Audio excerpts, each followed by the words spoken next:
Tyler Voss looked past Shane Sutton and down at the boots first because that was what he always did when someone came in from the yard in planting season. The boots were dark with old oil, the jeans had been repaired at both knees, and the jacket was the same brown canvas one Tyler had seen for years. The cuffs polished smooth from steering wheels and gate latches. Tyler slid the quote across the desk anyway, still speaking in the patient tone dealerships use when they expect financing to be the hard part.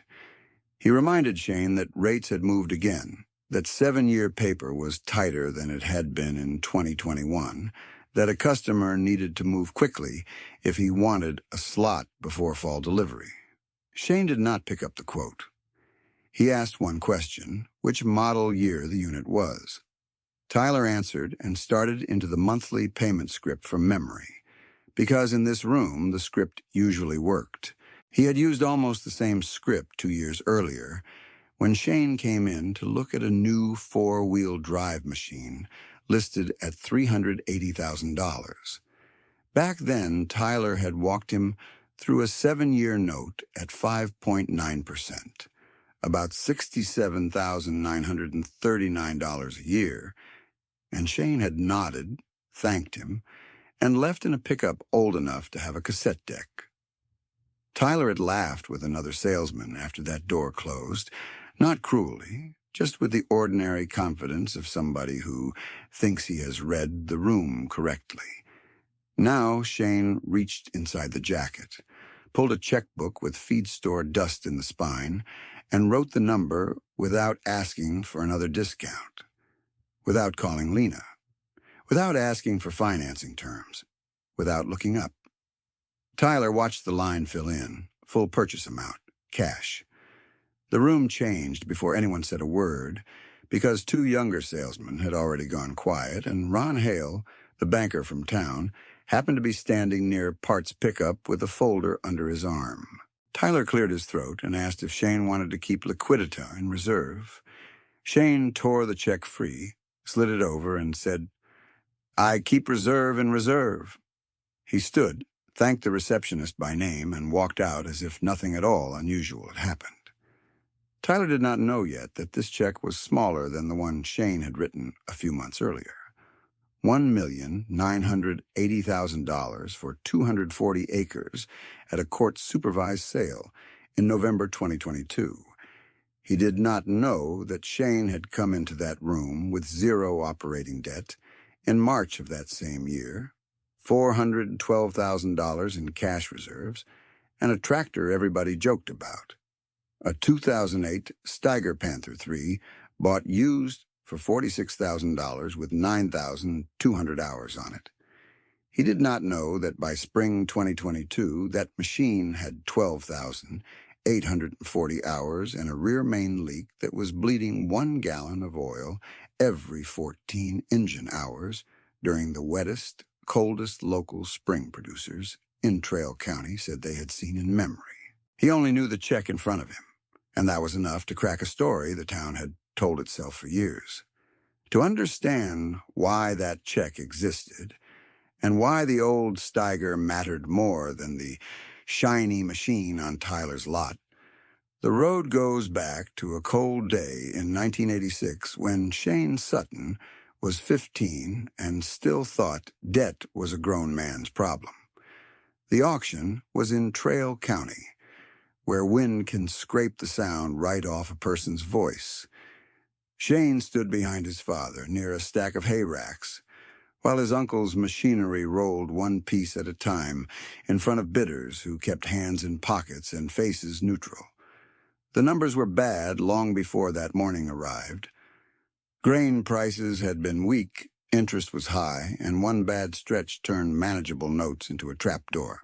Shane did not know amortization tables yet, but he learned the shape of forced selling in one afternoon, the way an item worth years of labor can go for a bid that feels like a typo, because the man selling it has no right to wait for a better day.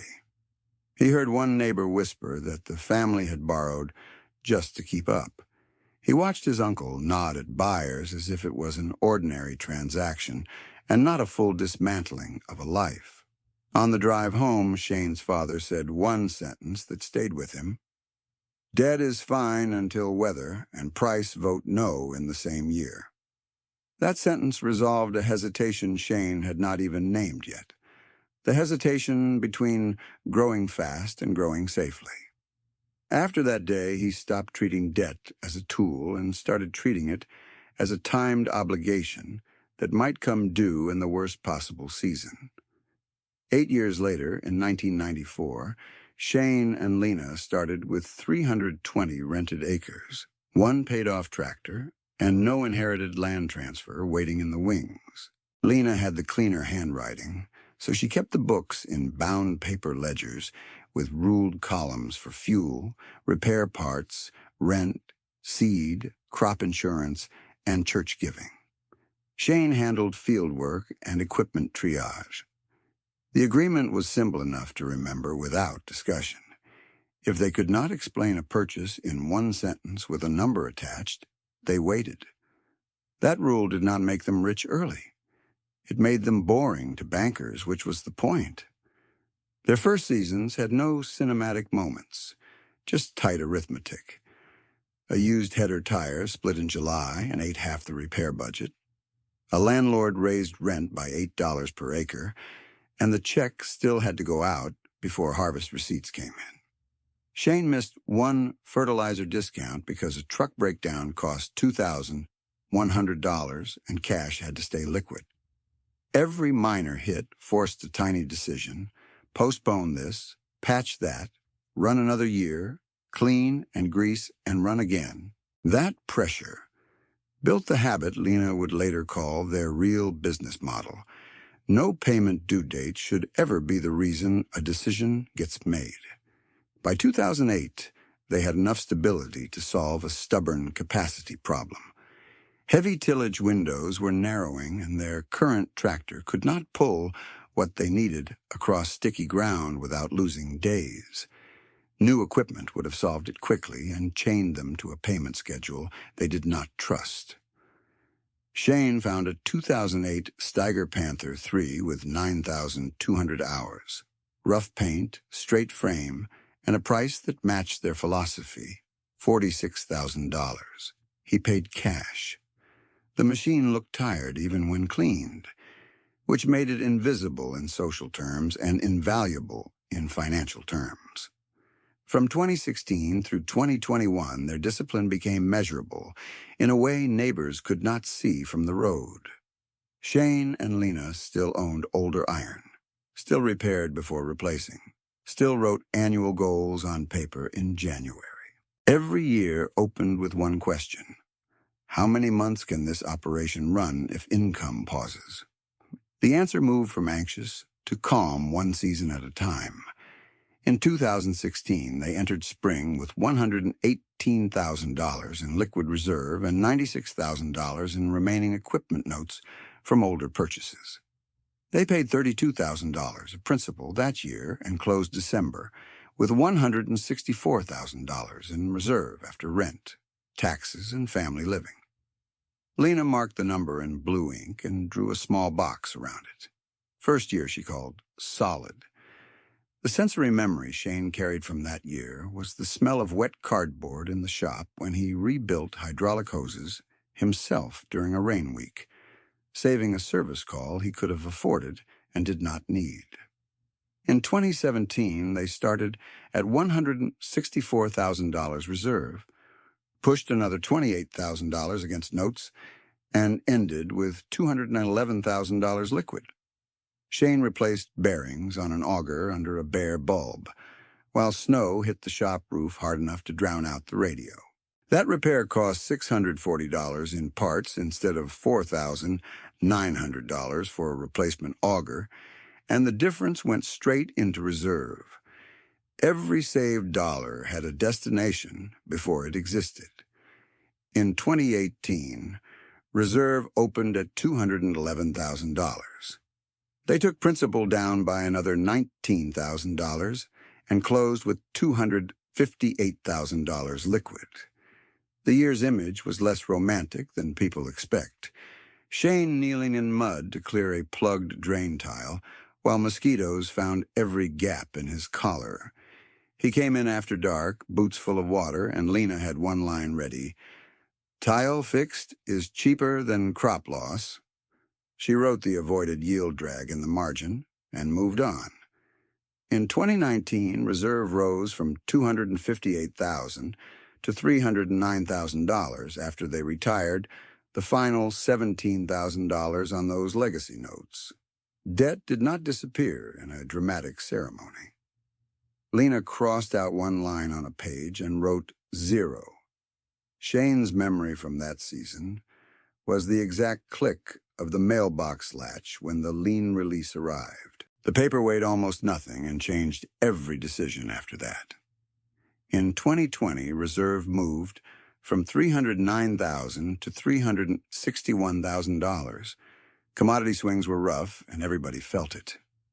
Shane skipped a cosmetic cab update, $3,400 he could have spent without consequence, and used the same amount for prepay fertilizer when suppliers offered a discount for early commitment.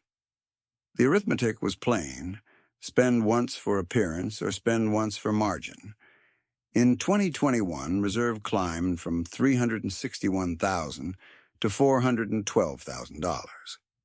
Tyler Voss tried hard to sell Shane that $380,000 new tractor with 5.9% financing over 7 years, approximately $67,939 annual payment. Tyler spoke in terms of reliability and image, which mattered in his world. Shane looked at the annual payment, looked at Lena's page with projected cash flow under 2 low-yield scenarios, and declined. The refusal resolved a pressure that had followed him for years, pressure to prove he could buy what others bought. Once he walked out of that office, proving anything to anyone stopped being part of the job.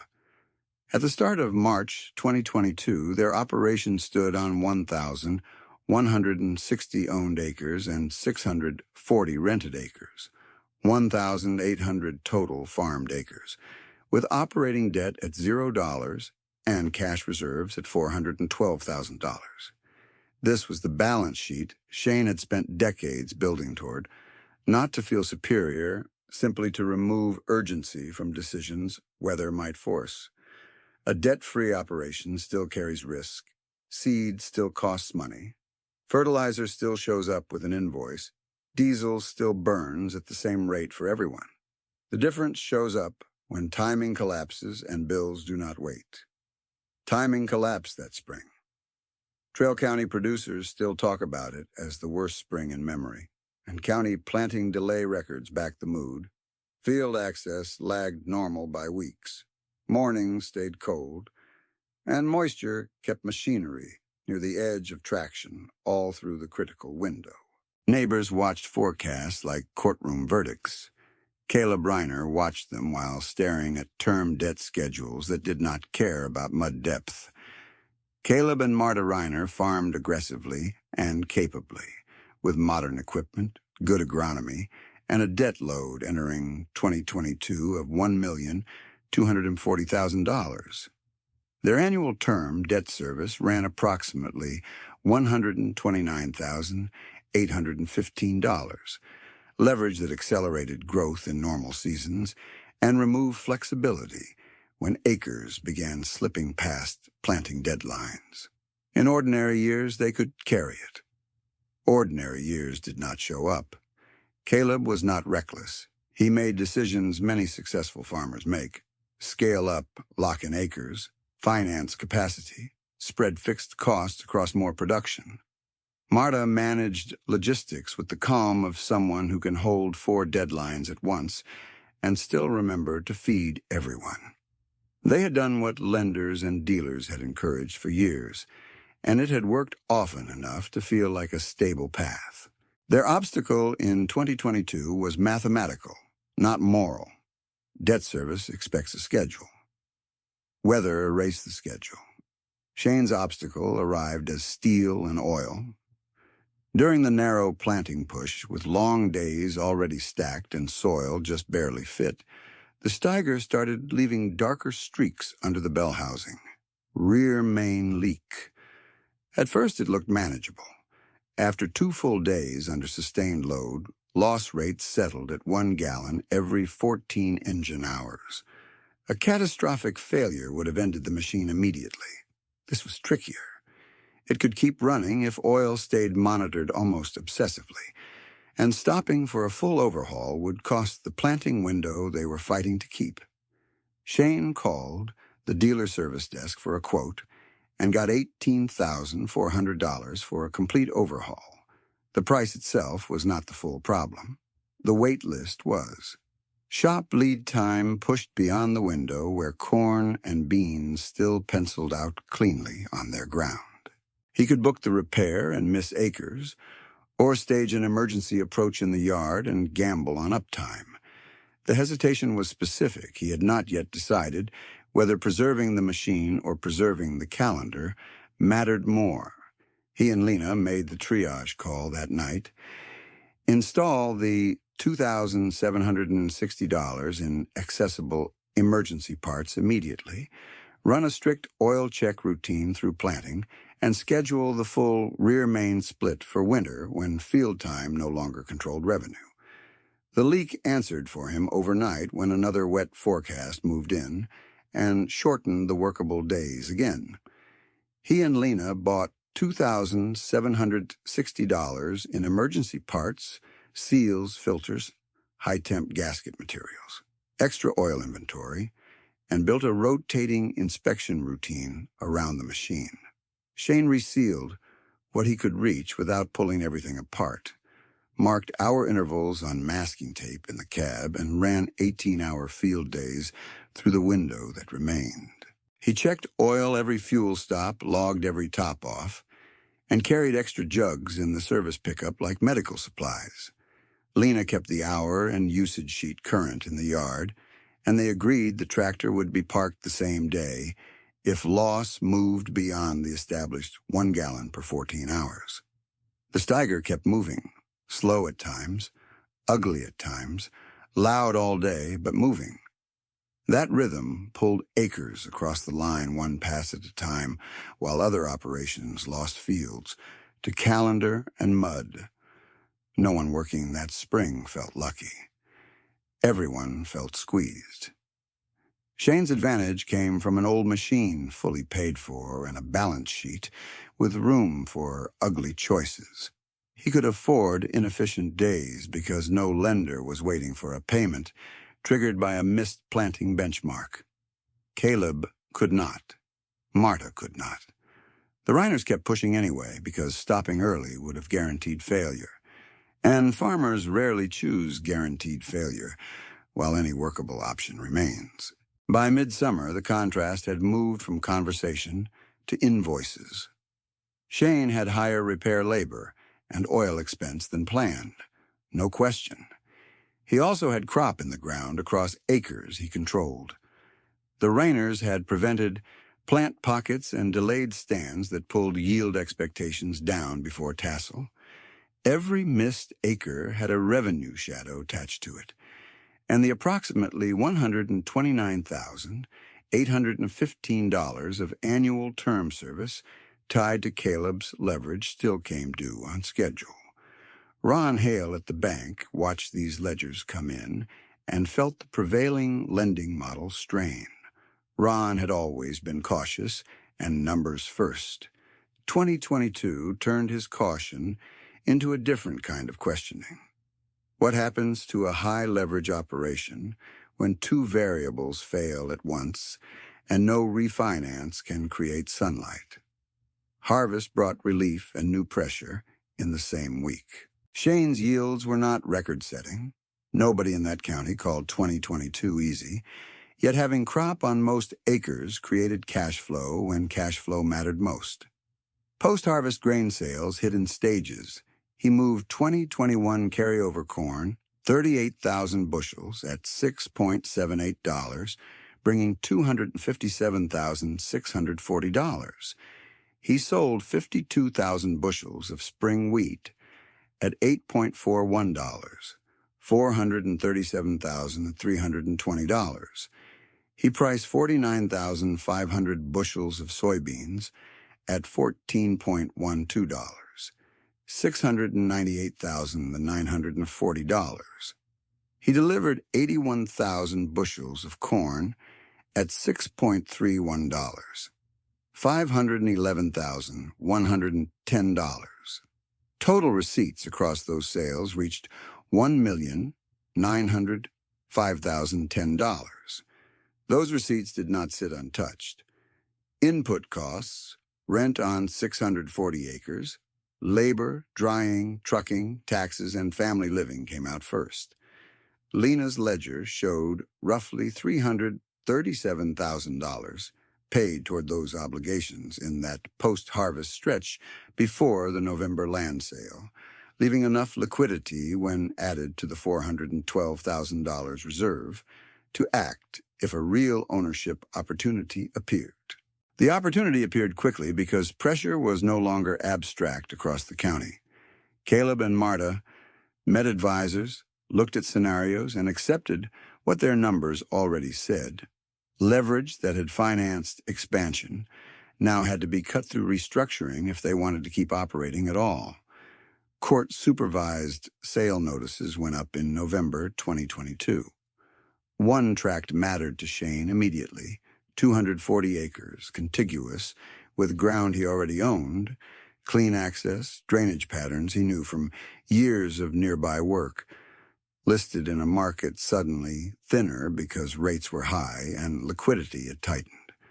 The sale closed at $1,980,000. Shane paid cash. That single act resolved a decades-long strategic bottleneck for his operation.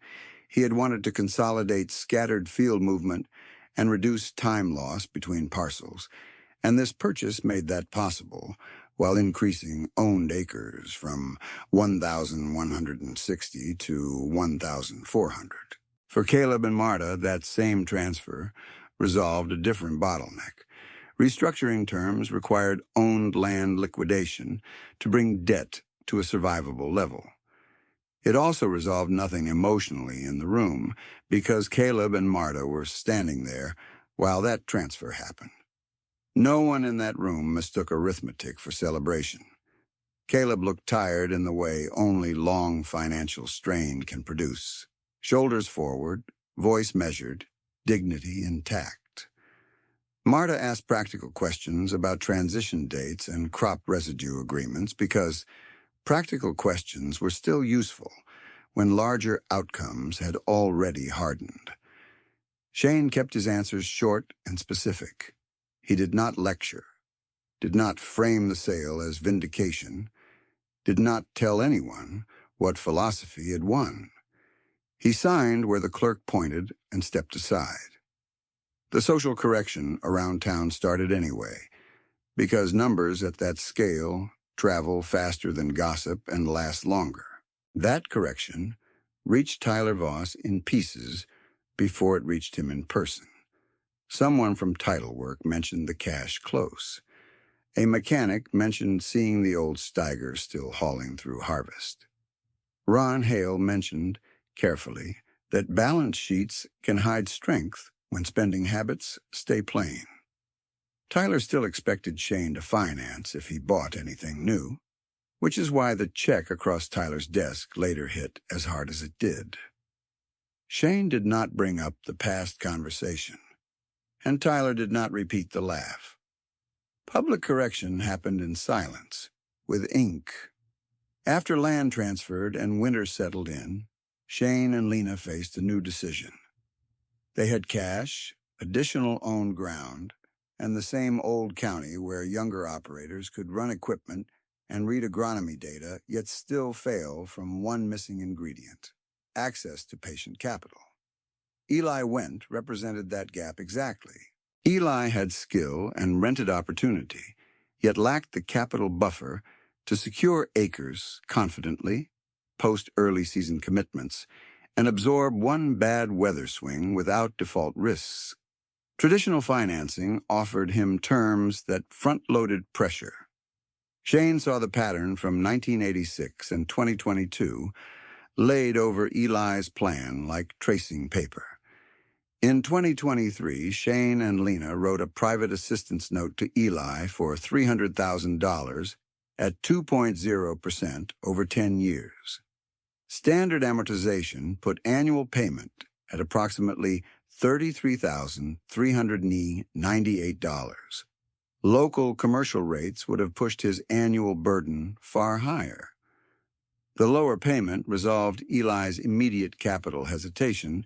In direct terms, he could secure leased acres, cover critical operating needs, and update needed equipment without sacrificing every ounce of weather flexibility to debt service. The note was formal, documented, and repaid on schedule, not a favor disguised as accounting. Lena managed the paperwork with the same discipline she used for their own books: payment dates, principal balance, interest allocation, no ambiguity. Eli used the funds to lock in working capital, update critical wear items, and avoid the predatory short-term paper that had trapped other young growers. His first season under that structure still carried stress, because farming always does. Yet he made decisions from a position of breadth instead of panic. One example mattered: a mid-season fungicide pass penciled positive only if rain followed within 10 days. Under tighter debt terms, he would have been forced to chase immediate cash preservation. Under this note, he waited for better field conditions and applied where response probability justified cost. He ended 2023 solvent and better positioned for 2024 acreage bids, and the capital gap that had kept him one bad month from stalling finally narrowed. Shane's support for the Rainers took a different shape because their needs were different. Caleb and Marta did not need speeches about leverage. They had lived the cost in full. They needed a workable path to keep farming smaller without carrying the old structure that had broken in 2022. Shane offered flexible custom work rates during transition and short-term storage access so they could market grain on timing instead of distress. Those measures resolved a practical bottleneck in their restructuring year: cash timing around harvest logistics. Marta took the opening and rebuilt their plan around rented acres they could handle without recreating the same debt exposure. Ron Hale watched all of this from the bank and changed his own framework in visible ways by 2024. He did not become anti-debt in a rigid sense. He started stress testing every new farm loan with harder assumptions: delayed planting, higher fuel, lower commodity price, and the same payment still due. He asked clients for liquidity months, not just debt-to-asset ratios. He asked what machinery they could keep running if supply chains stalled. That shift resolved a blind spot in his previous underwriting process. Credit looked safer on paper than it behaved under synchronized weather and market stress. Tyler Voss also changed, though more quietly. He still sold equipment, still believed new iron has real value when it matches the operation, and still used financing tools every day. What left him after 2022 was the confidence that visible wear equals weak balance sheet. He started asking better first questions. He stopped assuming a patched jacket meant thin credit. On the day Shane paid cash, Tyler had offered one last chance to structure debt for tax efficiency. Shane said no, took delivery timing, and drove out. Tyler stood at the glass and watched the old pickup leave with temporary tags on the trailer, and for once he did not narrate the scene to fit his old model. The Steiger itself stayed in the story, not as a mascot, as a machine with limits managed honestly. After 2022 crisis work, Shane scheduled deeper winter repairs on his terms, not emergency terms, and kept it in rotation, where it still made arithmetic sense. The rear main leak had forced triage in spring. The stage strategy was explicit: short-term seals and monitoring to protect the planting window, full split case repair moved to winter when downtime no longer cost acres. That sequence resolved the central operational gamble of the title. The massive Steiger bleeding oil pulled a debt-free farm through the worst spring local memory could produce because constant monitoring, disciplined maintenance, and schedule control turned a likely failure into survivable risk. By 2025, the Sutton operation looked plain from the county road, which had always been true. The house was updated only where function demanded it. The truck fleet still included older units with high miles and meticulous service records. Shane had shifted into semi-retirement in a way farmers often do: fewer rented obligations, tighter focus on what he owned, more hours mentoring, and less hours chasing every possible acre. He was still farming 1,400 owned acres, the exact number made possible by the 240-acre purchase in November 2022. That endpoint resolved the long arc from rented uncertainty in 1994 to owned stability 3 decades later. Lena's role expanded along with their capacity. She formalized local support they had already been doing quietly into a family foundation process with transparent criteria. Scholarships went to agricultural students from the county who committed to return service, with funding paced to avoid headline charity and maximize continuity. She tracked grants the way she tracked seed invoices, recipient, amount, purpose, outcome. The shift resolved a legacy question they had postponed for years: how to make private discipline produce public durability without turning generosity into performance. Caleb and Marta reached a steadier footing on a smaller operation by 2025. They no longer carried the 2022 debt profile that had crushed flexibility, and the leverage thread that drove the restructuring closed as they shifted to rented acres with debt-stable terms they could service in a weak year. They farmed rented acres scaled to cash flow, used shared services where ownership no longer penciled out, and reported to fewer creditors. The reduction hurt pride at first because identity on the plains often attaches to acreage count, yet survival changed the metric. Marta later described their reset in one sentence: smaller and still here beats bigger and gone. Their arc resolved with continuity, not collapse, and that mattered to everyone watching younger families choose strategy. Eli's resolution came through repetition rather than one dramatic harvest. He made his payments on the $300,000 note, approximately $33,398 annually, reinvested into soil and maintenance, and expanded responsibly with a cost structure he could explain line by line. By 2025, he had added acreage within reach of his labor and machinery, not beyond it, and had enough retained earnings to avoid expensive short-term operating paper. The capital gap that once defined his ceiling resolved into a workable runway because someone with the liquidity chose patient terms over extraction, and Eli converted that runway into stable years instead of one risky leap. Ron Hale's bank portfolio became less flashy and more resilient. Delinquency rates in his agricultural book eased as borrowers entered loans with clearer stress assumptions and stronger reserve expectations. He still financed growth, still partnered with ambitious producers, yet his language changed in borrower meetings. He started asking a question he had not emphasized before: what happens if income misses for one season? That question resolved the distance between abstract risk policy and lived farm volatility he had witnessed in 2022. Tyler ended with humility earned in public and private. He kept selling, kept learning, and stopped measuring solvency by paint color.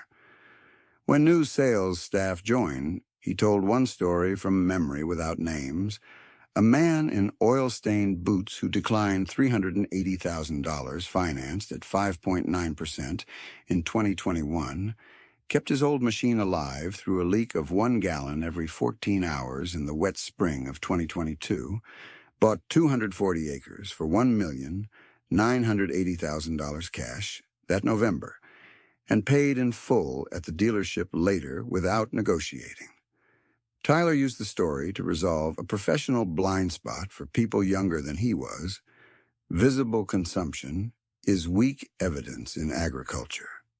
Shane never gave the speech everybody expected after the numbers became public. He did not stand up at coffee and explain debt theory.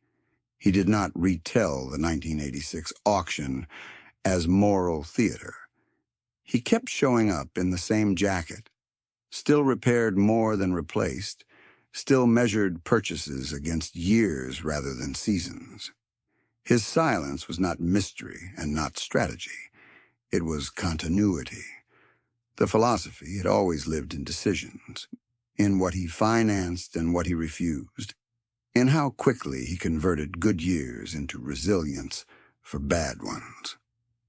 The county's memory of spring 2022 settled into local language over time. People referenced it when discussing drainage upgrades, planting windows, insurance choices, and reserve targets. Worst spring in memory stayed anchored to producer experience and county delay records, not inflated into statewide mythology. That grounded framing mattered because the lesson was practical. Extreme local seasons happen, and operations structured for narrow margins break first under time pressure. Shane's farm did not escape stress that year. It absorbed stress because its obligations were low and its flexibility was high. The arithmetic stayed clean across the whole story. Start of 2022, 1,160 owned acres, 640 rented, 1,800 farmed, 0 operating debt, $412,000 cash reserve.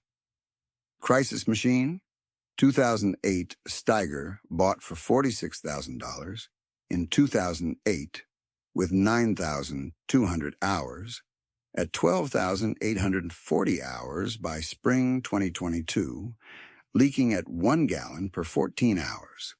Overhaul quote $18,400, emergency parts $2,760, run through 18-hour days to secure planning under a staged repair plan that delayed full overhaul to winter. Social pressure point, declined $380,000 tractor in 2021 at 5.9% for 7 years, approximately $67,939 annual payment. Contrast point, Reiner debt, $1,240,000 entering 2022 with approximately $129,815 annual term debt service.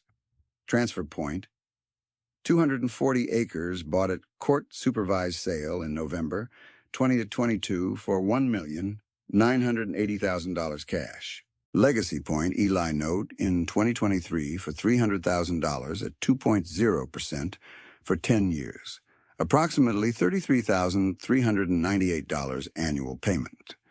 What changed the community was not one check and not one bad spring. The deeper shift came from watching a full cycle of assumptions fail against outcomes. The man who looked undercapitalized held the most optionality when weather and markets compressed at once. The operation that looked conservative in good years acted aggressively in bad years, buying land when others had to sell and funding a younger farmer when conventional credit priced him out. The couple who recorded every invoice by hand built enough stability to absorb machinery failure, retain dignity in pressure, and choose generosity with precision. By the end, every thread closed in concrete terms. Shane remained debt-free, semi-retired, and active on 1,400 owned acres. Lena ran foundation grants and continued book discipline at home and in philanthropy. Tyler corrected his model after a public cash payment and changed how he trained staff. Caleb and Marta restructured, lost owned ground in 2022, and stabilized on a smaller rented operation, with leverage reduced to manageable levels. Eli bridged his capital gap through a $300,000 low-interest note and expanded within durable limits. Ron Hale changed lending advice after 2022 outcomes and built tougher scenario analysis into local credit decisions. The old Steiger still starts with a heavy crank and a sound no one would call elegant. Paint is thin on the hood. Steps are polished by years of boots. It never symbolized nostalgia for Shane. It symbolized threshold math. Buy what carries capacity without owning your calendar. In spring 2022, that math became visible to everyone at once. A leaking machine stayed alive long enough to plant a farm because a triage repair decision preserved the window and moved full teardown to winter. A debt-free structure stayed flexible long enough to turn a crisis year into an ownership year. A man people underestimated stayed silent long enough for the ledger to speak in full.